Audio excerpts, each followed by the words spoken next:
What's up, YouTube? Welcome into the line of game. I'm your host, Jimmy.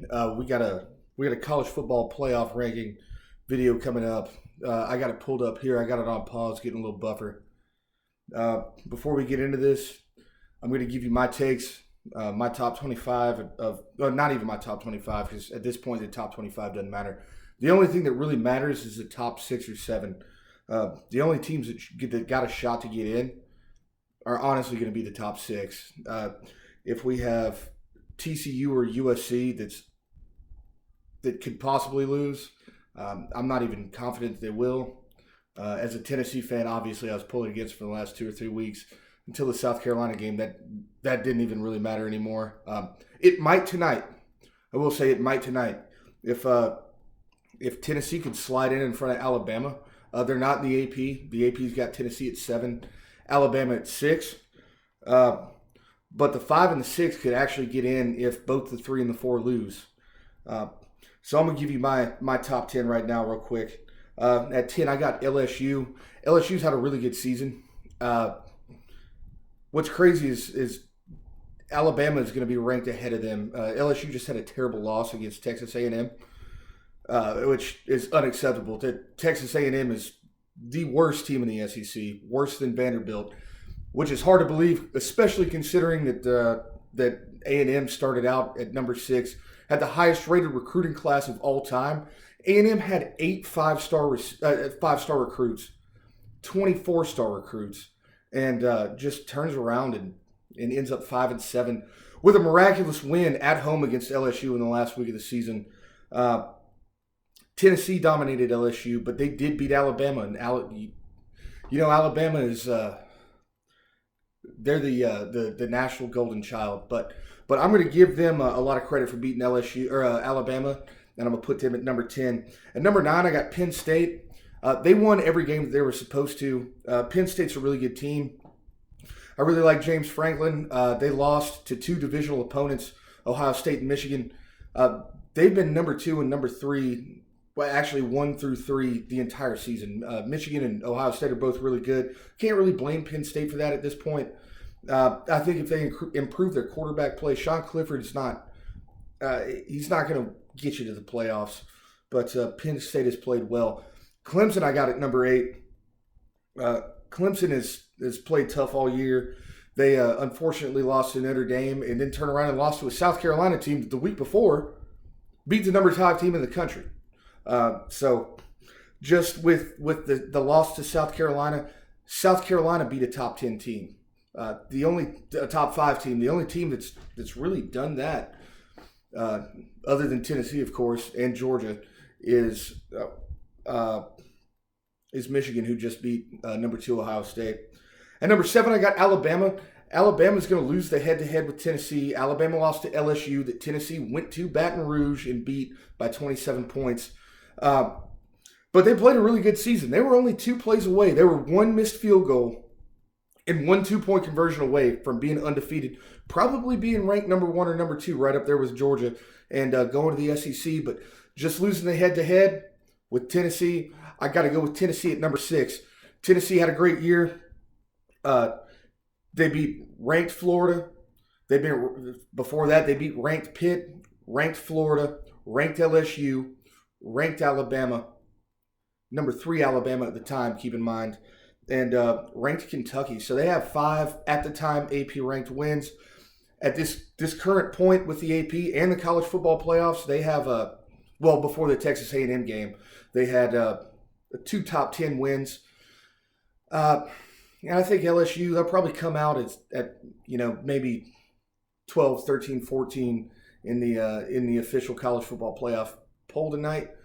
But LSU was a good team, and they went to Death Valley, which is one of the hardest places to play, and beat them. So at number 5, I have Ohio State. Ohio State they're a formidable team. A lot of the SEC fans, Tennessee fans, myself included, say they haven't really played anybody. They played Penn State. Other than that, they played Toledo. They played Indiana.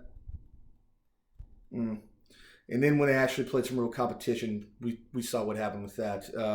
Michigan ran the score up. But they're only a one-loss team. They won't be making a conference championship. So I got Ohio State at 5. Number 4, I got USC. Do I think that USC is the 4th best team in the country? No, absolutely not.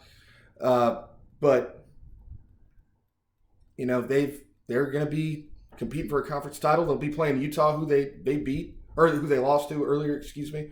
I don't think that Utah is that good. They did lose to Florida in the first game of the year, but it is the first game of the year, and they were ranked number 7 at the time. A lot of things can change as the season goes on. But and I'm a big advocate of saying, you know, the team that you played, the rank that they were at the time, you know, that's the period of college football that we're playing in. But if I think Utah and Florida play today, how that would go, that's neither here nor there. I'm getting a little sidetracked. But I got USC at 4. Number 3, I got TCU, undefeated. I would like for TCU to play a little bit more solid competition. But it's not their fault. They've played a terrific season. They've been down a lot of games. They played some very interesting football. It's been fun to watch TCU all year. They've been down in some games. They were down to Kansas State. I think they were down to Texas. They ended up coming back in all those games, and they've got a perfect season. And I'm all about winning. I'm all about having college football remain. And the expansionists will complain about this, but I think that college football is exemplified by the perfect season. So TCU has done that, and they're going to get a shot to, barring a win or barring a loss this week in the Big 12 championship against Kansas State, who they've already beaten. TCU is going to be a college football playoff team. And then number 2 and number 1, I got Michigan at 2, Georgia number 1. They're both very good teams. So you could really interchange those two. Me personally, I'm an SEC guy, so I got Georgia at number 1. Michigan did just beat the number 2 team in the country by a lot, by 25 points, 45-23, almost doubled the score. It was a good game in the first half. The second half, it got away from Ohio State. Michigan just absolutely, they've been pounding the rock all year, and this is the first time that Michigan really opened up the passing game and found a way to score. So we're going to get into these college football playoff rankings, and we're going to see how it goes. So just bear with me right now. We got NC State at 25, Mississippi State at 24, North Carolina at 23. NC State and North Carolina are very comparable. I kind of like NC State. Mississippi State just came off a huge win against Ole Miss. A great win in the Egg Bowl. Some speculation and rumors out there that might have ended the Auburn Lane Kiffin relationship, but we don't know. It's all speculation. UCF up to 22, and Notre Dame dropped 6 spots to number 21. I don't know about dropping 6 spots. Notre Dame had a good season. Losing to UCF, USC, excuse me, who's a really good team. That's a lot, but Texas jumps up 3 spots to number 20. South Carolina went from unranked to number 19. They just beat number 5 Tennessee, and then turn around and beat Clemson, who's another top 10 team, on the road in Clemson, South Carolina the next week. So as much as I hate to say it, good for South Carolina. Tulane jumps up to number 18. They had a phenomenal season. They had a great season. A lot of respect to Tulane. They actually have more SEC titles than South Carolina, Kentucky, and Vanderbilt, and Mississippi State, and Ole Miss. So put some respect on Tulane's name. Number 7, we got UCLA. They've had a really good season. Chip Kelly's doing a good job out there. In Oregon at 16. Oregon State jumps up 6 spots. Oregon State just beat Oregon. That was an incredible game. I don't know if you watched that. I watched a good amount of that game. Oregon State really put on a show. They have a great stadium, a great crowd. Good for them. South Carolina, LSU drops 9 spots to number 14. Just lost to Texas A&M, like I said. Worst team in the SEC. Florida State jumps 3 spots to number 13. They've had a great season. Jordan Travis is one of the best quarterbacks in college football. He's from last year to this year, he is by far the most improved player Washington goes up 1 spot to number 12, and Utah jumps to number 11. As the Gator hater I am, I don't think that after week 1, I don't think Utah should qualify for the top 25. But they have had a good season at 9-3, huge win over USC. So there they are at 11. One of the things I will say about LSU and Florida State, at the time both teams were unranked. A lot of people took away the fact that LSU beat Florida State beat LSU. A lot of people thought that it was more of a story of LSU sucked than Florida State was good. And I kind of fell victim to that myself. Florida State went in there and beat what was a top 10 team for most of the season. But I think that people are going to put a lot of respect on both Florida State and LSU. At number 10, we got Kansas State. And Kansas State's had a really good season. They've had a really good quarterback. Probably should have beat TCU. They're sitting at 9-3 going to a conference title. The Big 12 it's a tough conference to play in. Is it the best? No, not by any means. But they're going to get a shot at a conference title, so good for Kansas State. They've built a lot over the last couple of years. At number 9, we got Clemson. They're a blue blood program nowadays. If you look back to the 90s and 2000s, Clemson wasn't they weren't doing a whole lot.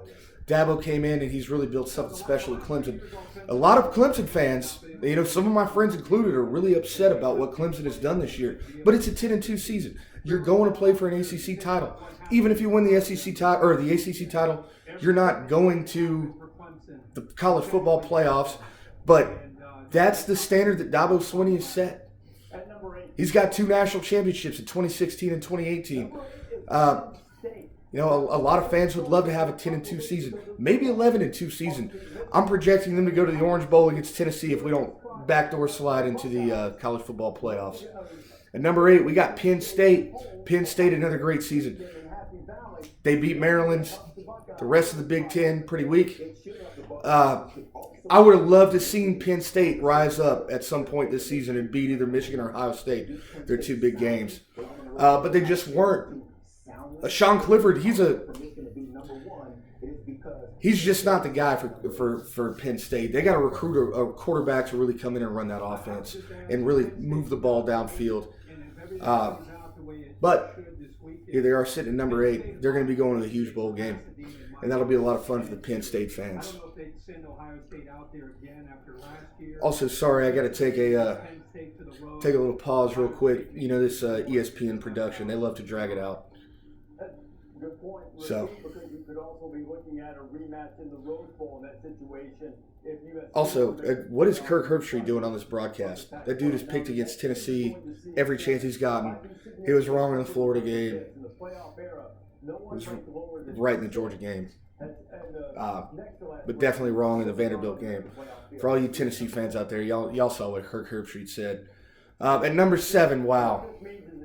Speaking of Tennessee, they put Tennessee at number 7, 10-2 season. Great win against Florida, great win against LSU on the road, and it turned out great. We got an ad coming up. And a great win against Alabama. Unfortunate loss to Georgia. Tennessee played really hard. Stetson Bennett was terrific in that game. Stetson Bennett threw all over the place. Unfortunate loss to South Carolina. But other than that, you can't really complain about the way that Tennessee played this year. Hendon Hooker, I think he'll still be a Heisman Trophy finalist. And we'll see how that goes. So, let me get that off. I see the rest of the way it goes. At number 6, we have Alabama. Alabama, I disagree with being ahead of Tennessee. The way the College Football Playoff Committee works, they say that they're about head-to-head wins, strength of schedule, wins against ranked opponents. Tennessee beat 5 ranked opponents this year at the time. With LSU dropping, I think it was 11 or 12. Tennessee does have 2 top 15 wins. Alabama has none. Uh, they do. They don't have the head-to-head over Tennessee, but in practice, in reality, we don't have Hendon Hooker anymore. One of the best players in all of college football. So you can't really blame the committee for that, I guess. It's unfortunate. At number 5, we have Ohio State. Ohio State just coming off a huge loss against Michigan at home. The narrative last year when Michigan beat Ohio State from the Ohio State fans was, oh, well, they played in the cold, oh, the weather. Well, you got to play on a nice sunny day with no snow on the ground, no rain. In Columbus, the last game of the year to go to just bona fide playoff spot, and you got the score ran up on you. It's unfortunate. Happened to me. I sat there in Columbia and watched the Tennessee game against South Carolina. I know how it goes. But unless TCU or USC or Michigan would have to probably lose by 50 to Purdue to fall out. But it looks like Ohio State is not in the playoff picture at this point. At number 4, we got USC. USC's had a really good season. I'm not going to spend a whole lot of time talking about them. I don't watch a whole lot of Pac-12 football. They did lose to Utah. They beat Oregon. And Caleb Williams is probably the Heisman Trophy winner at this point. He's thrown all over the place, especially in the last 3 or 4 weeks. So good for USC. They were on the outside looking in, especially after that Utah loss. If they can secure a Pac-12 championship, they're in for sure. At number 3, we got TCU. Like I said a little bit earlier in the video, TCU is undefeated. Them and Georgia are the only Georgia and Maryland are the only ones with perfect seasons. Say what you want about the Big 12. You still have some major universities. You still got a lot of Texas schools. And Texas still produces top 100 talent, and not all of it goes to Texas or Texas A&M or LSU or any of that. There are a lot of really good football players at TCU. So we'll see what they're able to do in the playoffs. Number 2 is Michigan right now. It's looking like TCU and Michigan are going to play. They play two very different brands of football. TCU likes to throw the ball, air it out. You know, that Big 12.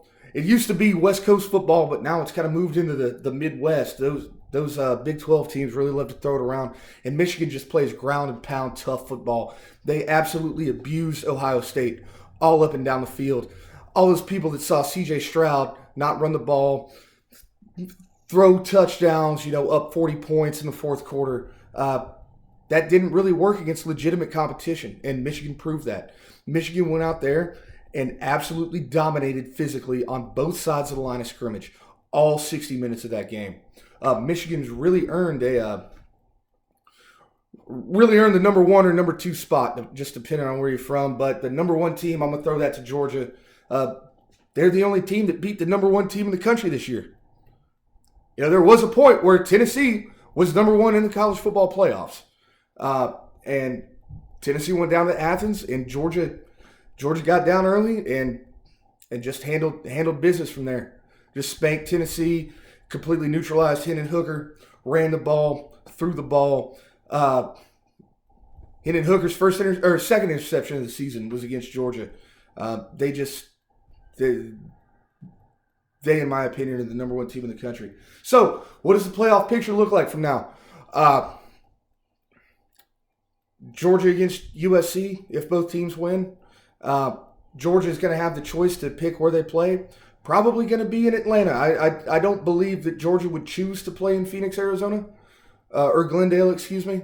So Georgia is going to be playing in Atlanta for the 3rd time this year. Keep in mind they played against Oregon the first game of the season in the Georgia Dome, the Mercedes-Benz Dome or whatever they call it. It's the Georgia Dome to me. It's always going to be the Georgia Dome, even though they tore the Georgia Dome down.